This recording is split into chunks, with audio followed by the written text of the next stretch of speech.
The Queen is the only head of the royal family that most of us have ever known, and yet as a woman in this role, Max, she is unusual.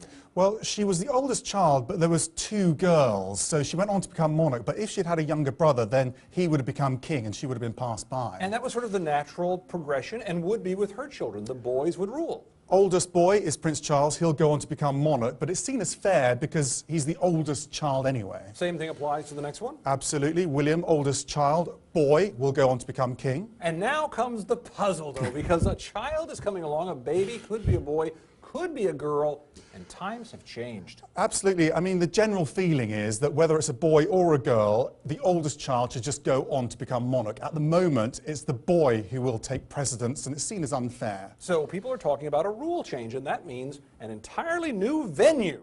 So we wind up over here in the House of Lords, where, Max, some very special legislation has been in the works. This is the succession to the crown bill. It was rushed through Parliament. It states that succession to the crown no longer depends on gender.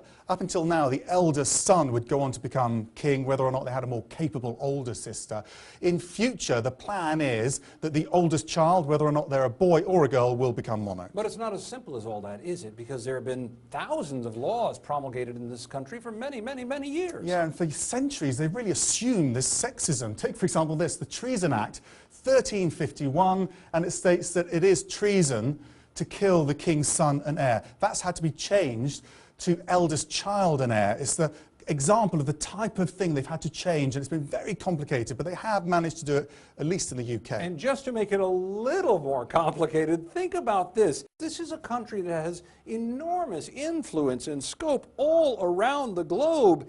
And how is that going to play out, Max? Well, the British monarch is also head of state in 15 other countries around the world. You can see them marked in yellow on here. And they all have to legislate for this rule to come into force. And most of them have managed to do it, but we're still waiting on Australia. They probably won't get round to it until after the birth. But we do know that this rule will be backdated, so it will affect this baby. An awfully big fuss, in any event, over a very little baby.